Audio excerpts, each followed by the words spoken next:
We are going to bring in Florida Congressman Carlos Jimenez, a member of the House Homeland Security Committee. Thank you for being with us this morning. You know, you're a strong supporter of McCarthy, but if you were trying to convince one of these 21 people who are not voting for him, what would you tell them that his credentials for Speaker are? What specifically makes him the right person in your eyes? Well, first of all, he was the architect of our commitment to America. Just about everything that they say that they want, is in the commitment to America.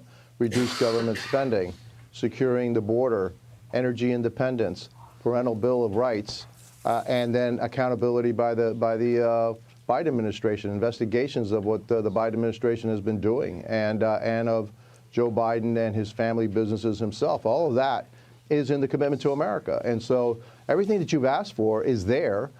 We can't get on with our business until we get a speaker. And yes, I am committed to Kevin McCarthy as long as it takes, and as long as he is running for Speaker of the House of Representatives, I will be supporting Kevin McCarthy.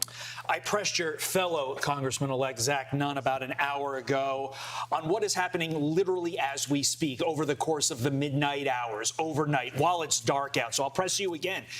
Any truth to the rumors that going on behind the scenes right now, McCarthy is getting the votes to put him over the top today?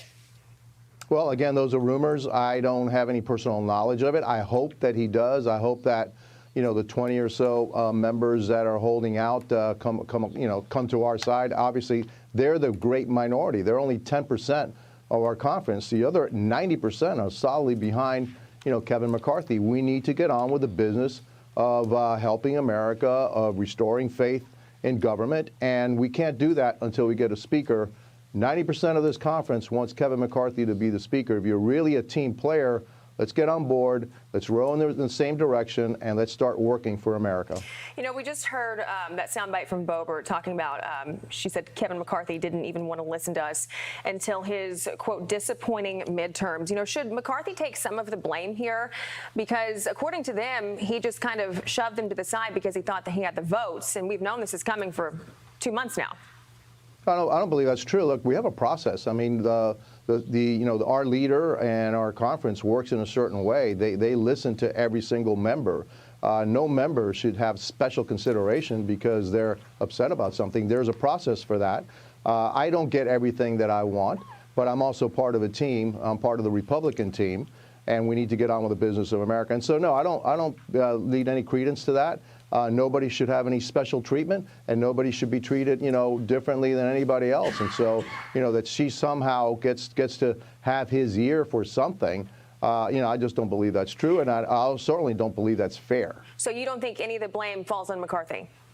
No, I don't. I really don't. I think there were some people that really have they either like the chaos or they just don't like Kevin McCarthy. Look, he's given a lot into these to the 20 or so, a lot of demands. They've been given, he's apparently given concessions to them, concessions that frankly the rest of us, weren't looking for and weren't asking for. And so I think that he's gone above and beyond to try to, close this deal, and we're willing to go along with him because we need to have a speaker. We need to get to start to work, and we can't do that until we elect a speaker. There have been competing narratives over this entire process on the optics of it, literally over the last 24 hours. Many calling it a disaster for Republicans, saying these people are just grandstanding, they don't want anything. Others celebrating the thoroughness of the process and saying this is how it's supposed to happen. What camp are you in, Congressman-elect? Look, the thoroughness of the process is before all of this started. I mean, we had votes on rules. We have votes. We have a process of how somebody gets on a committee. And so that's the thoroughness of the process. And then we had an election and where we chose our leader. And then by 90%, Kevin McCarthy was chosen fair and square as our leader. And if you don't like the results, well, are you really a Republican? Are you part of this team? I hope that they come around, that they find themselves, that they are Republicans, they're part of this team. Come on back.